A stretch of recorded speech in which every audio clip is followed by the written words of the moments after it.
너희는 스스로 조심하라. 그렇지 않으면 방탕함과 술 취함과 생활의 염려로 마음이 둔하여지고 뜻밖의 그 날이 덫과 같이 너희에게 임하리라.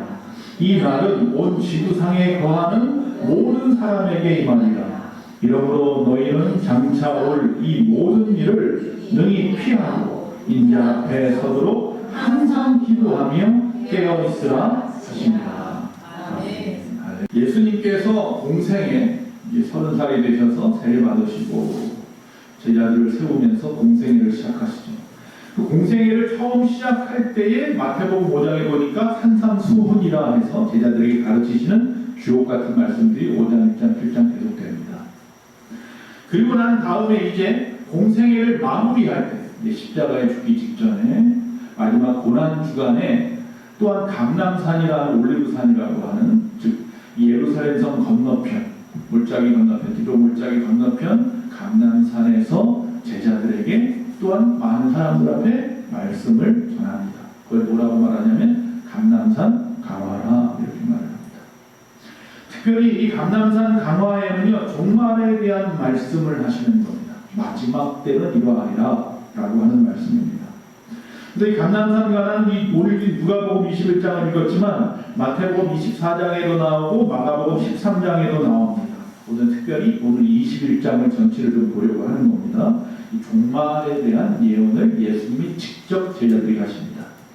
자, 이 예수님의 예언은 그 예수님이 십자가에 죽으실 때가 AD 약 30년 맞죠? AD 30년 정도니까 그 후에 한 40년 채 안 되어서 예루살렘이 멸망하죠. 로마에 의해서 무너집니다. 예루살렘 성이. 바로 가까이는 바로 그 예루살렘 성에 무너지는 것에 대한 예언의 말씀이에요. 그러나 그 역사를 투영해서 앞으로 미래, 장차 앞으로 다시 오실 날 그때를 종말이라고 말하는데 그 마지막 종말의 모습을 바라보게 하신다라고 하는 거예요. 그래서 이것을 예언적 후시법이라고 해요. 지금 일어난 이 일들이 앞으로 정말 완전하게 완성되는 날이 올 거야 라는 거죠. 자, 그러면 이 AD 70년에 일어난 예루살렘의 멸망의 사건을 우리가 이해를 해야 이런 사건이 일어날 것이고 가까운 미래에 또한 마지막 때 이와 비슷한 모습이 우리 가운데 일어날 것이구나 라고 투영해서 보아야겠죠. 자, 그래서 먼저 이 로마에 의해서 예루살렘 성이 멸망한 그 역사를 알아봐야 합니다. 보통 유다전쟁이라고 하는데 그것이 바로 AD 66년에서 AD 70년까지 지금 우리가 지금 2024년을 살고 있으니까 지금부터 거의 몇 년 전이에요. 1990년 전, 80년 전 내폰이에요. 자, AD 66년에서 70년 사이에 일어났는데 그 발단은 유대의 총독으로 내려온 사람이 하나 있었어요. 예수님 당시의 총독은 누구예요? 빌라도였던 것처럼 예수님 마지막 십자가에 죽으시고 부활승천하신 이후에 AD 66년 이때쯤에 그 당시에는 누구였냐면 블루투스라고 하는 사람이 있어요. 게시우스 블루투스라고 하는 사람이 총독이었는데 이 사람이 욕심이 많은 사람이에요. 어떤 일을 벌이냐면 가만히 보니까 예루살렘 성전에 사람들이 와서 뭐를 해요? 헌금을 해요. 성전세를 내고 그래요. 그게 탐났어요.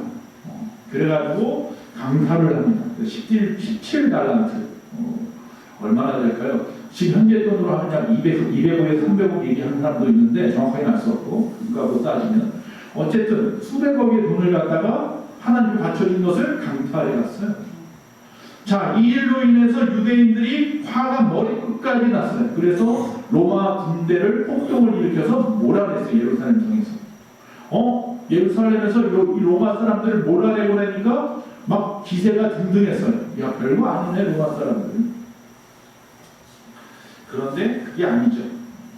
그래서는 안 되겠다 싶어가지고 그 당시에 그 옆에 있는 가이사랴라고 하는 곳에 있었던 총독을 또 보냈는데 그도 역시 쫓겨나고 시리아 총독도 보냈는데 쫓겨났어요. 야, 이게 됐구나. 완전한 독립이 일어났나 보다 라고 생각을 했겠죠. 그러나 네로인데 그 당시 황제가 네로였는데 네로가 가만히 있을 리가 없어요. 그래서 가장 위대한 장군이라고 하는 베스피안이라는 장군을 갖다 보냅니다. 그래서 이 베스파시안이라고 하는 장군이 올 때 자기의 아들 디도를 데리고 와요. 티투스라고 하는 자기 아들도 자기 장군이에요. 그래서 이 전쟁을 일으켜서 다시 폭동을 진압하기 시작을 했습니다. 그러는 중에 누가 죽냐면 네로가 죽어요. 네로가 죽어서 어쩔 수 없이 베스파시안이 어떻게 하냐면 돌아가요. 왜? 황제가 되고 돌아가는 거예요. 그 뒤를 이어서 황제가 되는 거예요. 자, 그리고 나서 이 티투스가 가만히 있지 아니하고 그 틈에 어떻게 해요? 다시 전쟁을 계속 일으켜서 예루살렘 성을 무너뜨리는 거예요. 그래서 이 디도 장군 때 예루살렘 성이 완전히 무너져요. 그때 이때가 6월절 절기예요. AD 70년 6월절 절기, 그러니까 봄이었죠. 그때 일어나는 이 디도가 일어났던 이 사건은 110만 명이나 죽였어요. 엄청난 숫자죠. 지금 이스라엘의 전체 인구가 300만이 안 돼요. 근데 110만 명이 그 당시에 죽었다고 하니까 엄청난 거예요. 수많은 사람들이 예루살렘 성으로 다 들어갔어요. 예루살렘 성에 들어가면 살 줄 알았어요. 성이 지켜줄 줄 알았어요.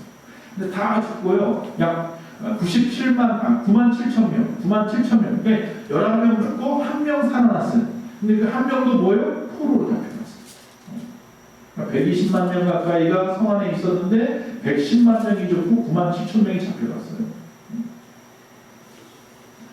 그때 살아남았던 사람들이 있어요. 이 사람들은 도망가서 막사다라고 하는 언덕 위로 도망가요. 높은 곳에 있어요.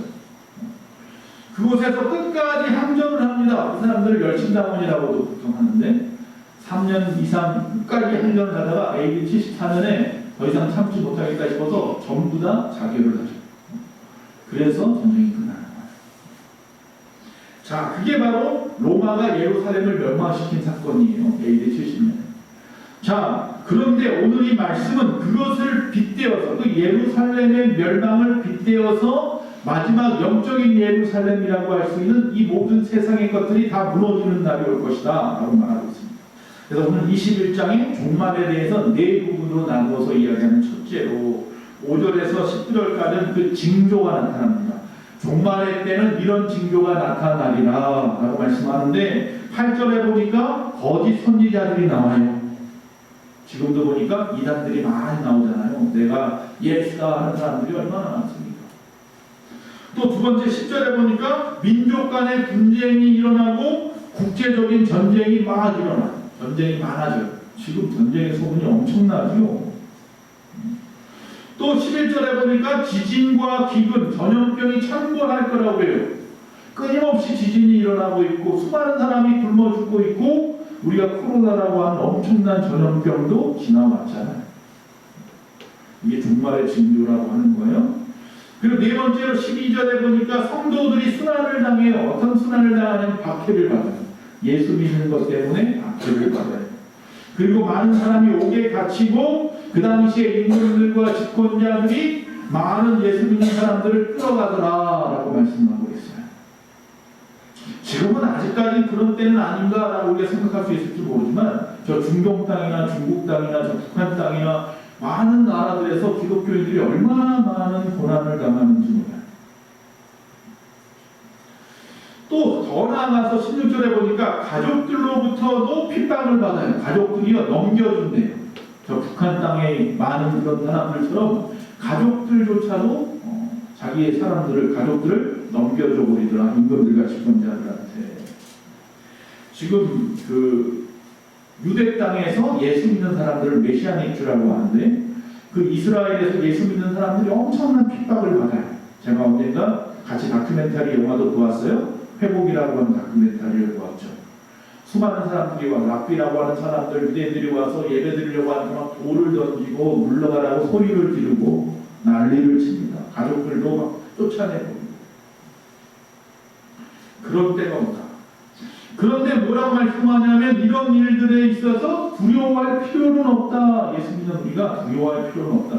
15절에 분명히 뭐라고 말하냐면 우리가 그들과 대적할 수 있는, 대항할 수 있는 힘을 주시는데 우리에게 구변과 지혜를 주시겠다 그랬습니다.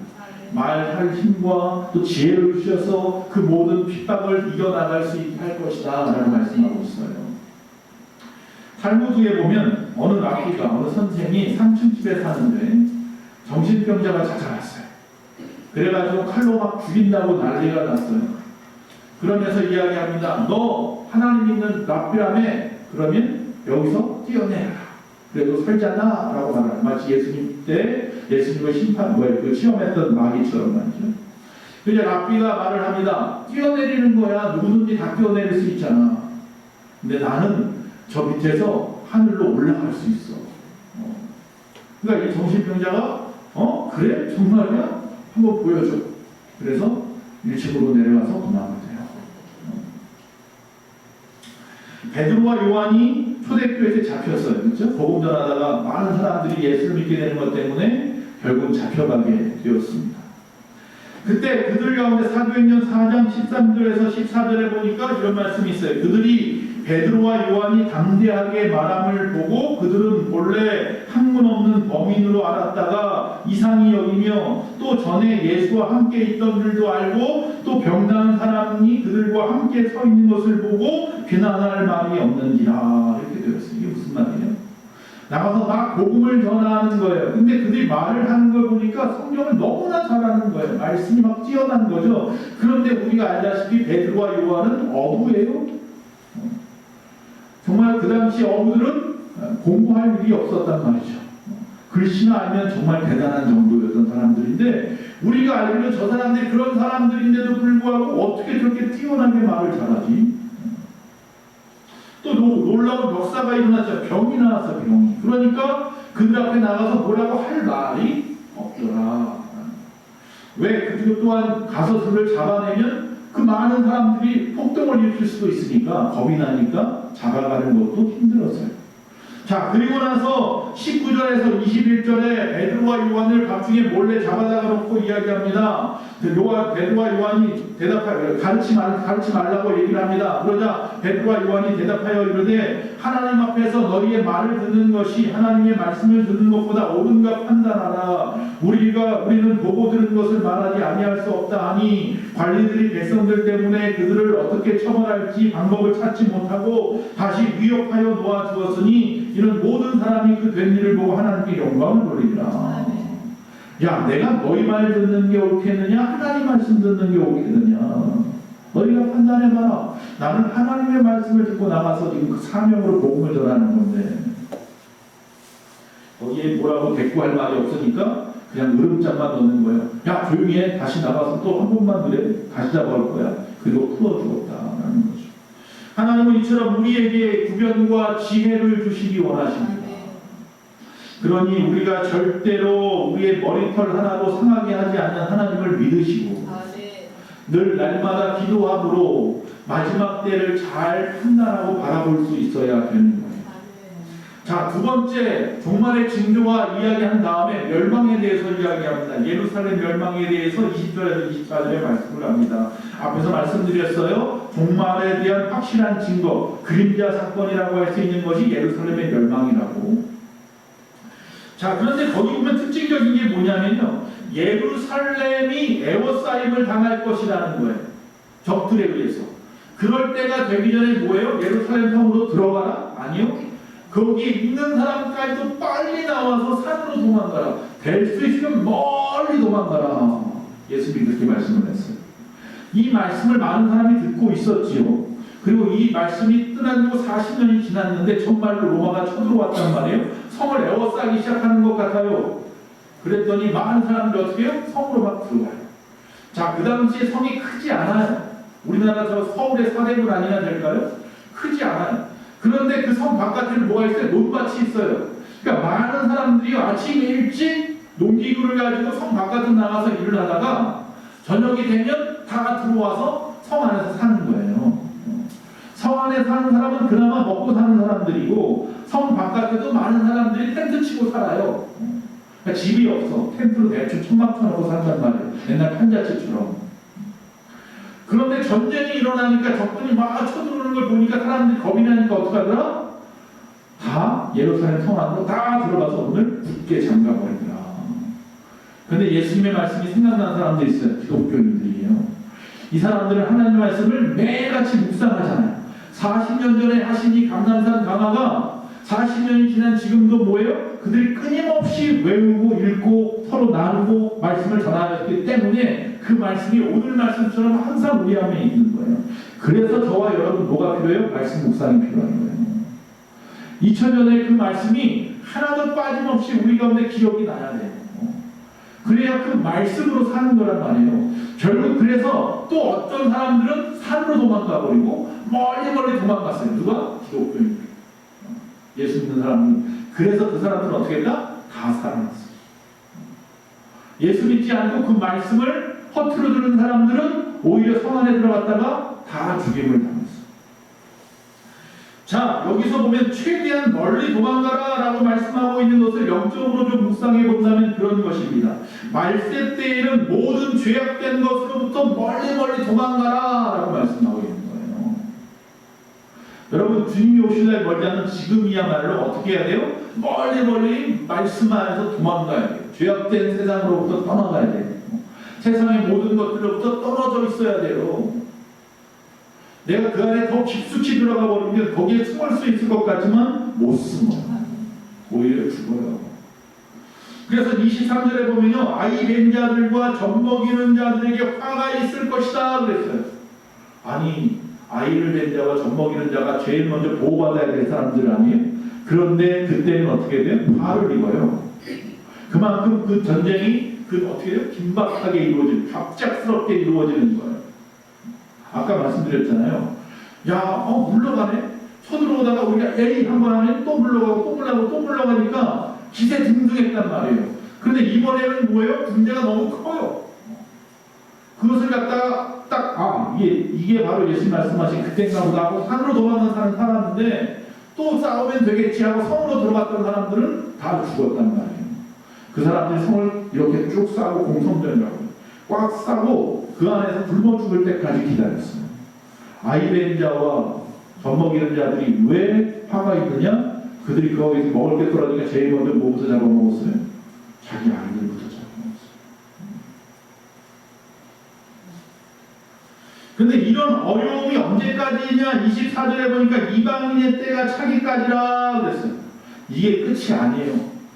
그 안에서 굶어 죽어가면서도 끝까지 그냥 처참하게 생활을 보내는 그때가요, 마지막이 아니에요. 언제까지냐? 이방인의 때가 찰 때까지예요. 이 말씀은 뭐냐면 하나님의 나라라고 하는 저 선민의 사명이 이스라엘로부터 이방인에게 완전히 옮겨질 때까지예요. 즉 주의 복음이 온 세상에 다 퍼져나갈 때까지, 그때까지가 끝이, 그때가 되어야 끝나는 거예요. 그러니 지금이 바로 말세, 특히 말세 지막이라고 하잖아요. 앞에서 말한 지구가 다 나타나고 있기 때문에. 자, 세 번째 25절에서 28절 예수님이 재림하십니다. 종말의 때가 끝나면 주님이 오시는 겁니다. 27절에 보니까요, 인자가 뭐 타고 온다고 그래요? 구름 타고 오신대요. 구름 타고. 예수님의 손오공도 아닌데 구름을 타고 와요. 예수님이 올라가신 그 모습 그대로 오신다는 거잖아요. 주님이 승천하실 때 승천산에서 구름을 뚫고 올라가셨잖아요. 근데 다시 오실 때는 그 구름을 뚫고 오시는 거니까 구름 타고 온다고 말을 하는 것뿐이죠. 어쨌든 간에 그렇게 오시는데 이 말씀은 우리에게 여러 가지 의미가 있지만 크게 두 가지만 생각해보면, 하나는 뭐냐면 주님의 재림은 초림하고 달라요. 즉 다시 말하면 2000년 전 우리가 잘 아는 그 말 구유에서, 이 베들레헴 여관방 말 구유에서 태어날 당시는 공개적으로 태어나지 않았어요. 아무도 모르게 태어났어요. 그거를 아는 자들은 목자들과 동방박사 정도밖에는 몰랐어요. 공개성을 갖지 않아 지역적이었어요. 역사의 한 순간 한 곳에서 태어났단 말이죠. 그런데 주님이 다시 오신다고 하는 이 재림은 구름 타고 오신다니까. 이 말은 뭐예요? 범우주적으로 오시는 거예요.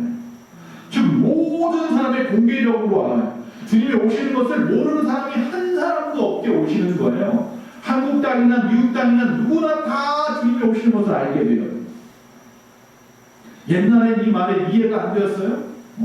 그럼 예수님이 다 나눠져 가지고 오시나? 손오공 머리카락 하나 뽑았더니 수천 명의 손오공이 나타나는 것처럼 그렇게 오시나? 그게 아니죠. 지금은 우리가 전파라는 걸 통해서 똑같은 시간대에 우리나라나 미국이나 영국이나 똑같은 화면을 생중계로 볼 수 있는 시대가 되었단 말이죠. 그처럼 주님이 오시는 모습은 모든 사람에게 생중계될 거예요. 그렇게 오신단 말이에요. 그러니 예수님의 재림이라고 말하는 많은 이단들, 자신이 예수라고 하는 사람들이 태어날 때 공개적으로 태어난 사람은 단 한 명도 없어요.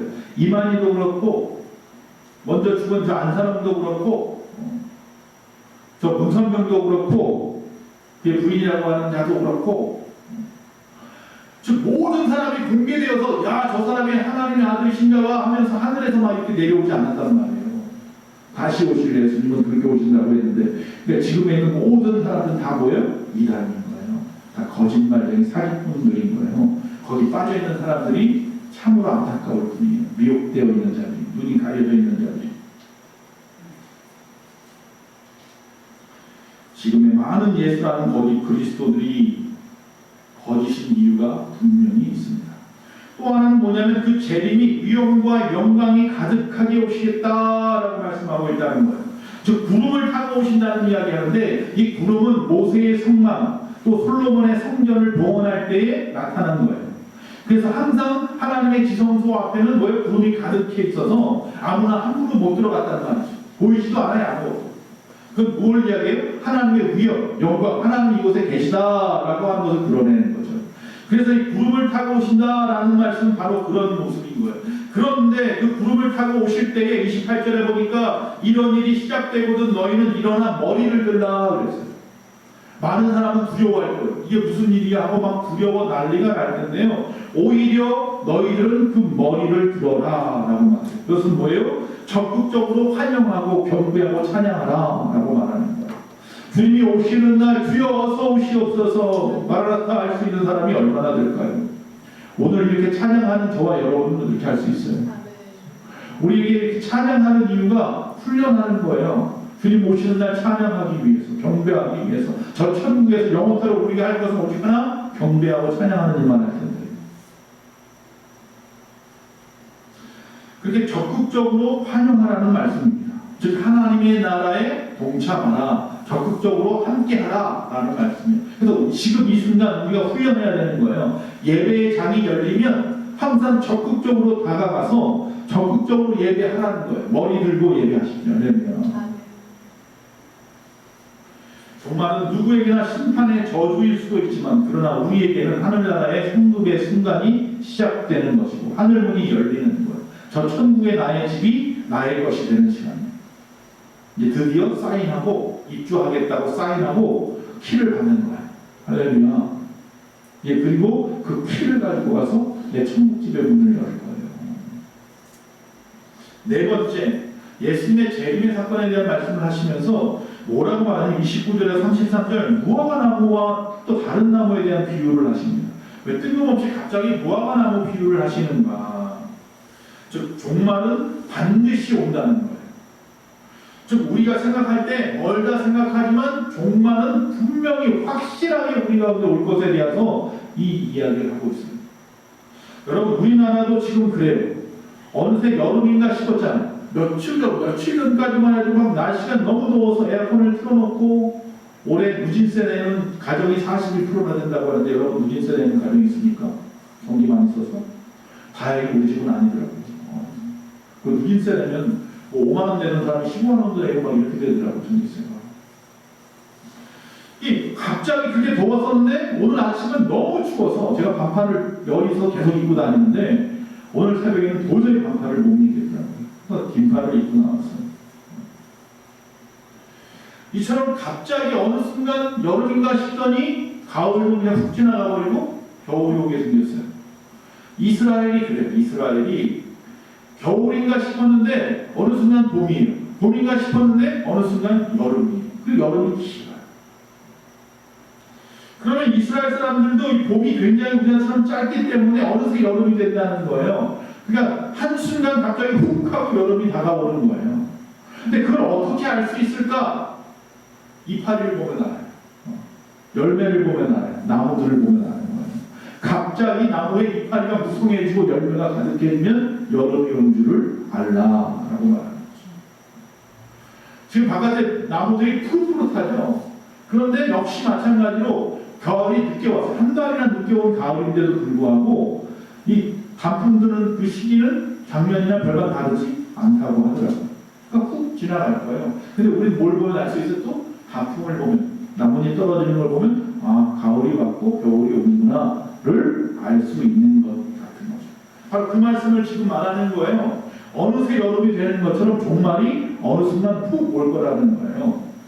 그런데 그것은 어떻게 보면 알아요? 나뭇잎을 보면 알고 열매를 보면 안다는 거예요. 즉 그 징조를 보면 안다는 거예요. 그렇기 때문에 우리가 세상에 그냥 빠져가지고 세상 사람들하고 세상 가운데 희덕거리다가 종말의 때가 확 와버리지 말게 늘 우리 주위를 살피고 먹고 마시는 세상의 유혹에만 빠지지 말고 세상의 환경이 좀 어떻게 돌아가는지, 지금 세상의 상황들이 어떻게 돌아가는지, 기후가 어떻게 변화가는지 좀 관심을 가지라는 거예요. 준비 없이 여름을 맞지 말고, 준비 없이 마지막 때를 맞지 말고, 우리가 성령의 인도하심을 받아 민감하게 영적인 눈을 뜨고 영적인 감각을 열어서 하나님 오실 날이 멀지 않았음을 깨닫고 살아가야 된다. 그래서 그 날을 준비하라. 어리석은 처녀들처럼 기름을 준비 못해서 자취해서 쫓겨나지 말고 잘 기름을 준비해서 성령에 충만해서 마지막 때를 살아가라. 그 말씀하고 있는 거예요. 영안이 열려야 된다는 거예요. 어떤 세상의 분주함이나 세상의 즐거움이나 육체의 일이나 욕심이나 죄 때문에 우리의 영안의 눈이 가려지지 않게 하라는 거예요. 마지막으로 오늘 본문 말씀이에요. 결론의 말씀이에요. 34절에서 36절. 성도들이 그래서 종말의 때 조심해야 할 것 세 가지를 이야기합니다. 뭐예요? 방탕함, 술 취함, 생활의 염려. 마지막 때에 이거에 빠져버리면 영안이고 뭐고 마지막 말세 때 이 예루살렘 성 안에 갇혀서 죽임을 당하는 거예요. 여기에 빠져든다는 이야기가 예루살렘 성에 갇힌다는 이야기예요. 세상의 죄악에 갇혀버리는 거예요. 거기에 점점 빠져들어가서 도망갈 기회를 놓쳐버려요. 특히 여기서 말하는 방탕함과 술 취함, 이거는 기독교인들이 가장 싫어하는 거죠. 방탕하게 사는 것, 술 취하여 살아가는 것, 갈라디아서 5장 21절에 이걸 뭐라고 말하냐면 육체의 일들이라고 얘기해요. 육체의 일들.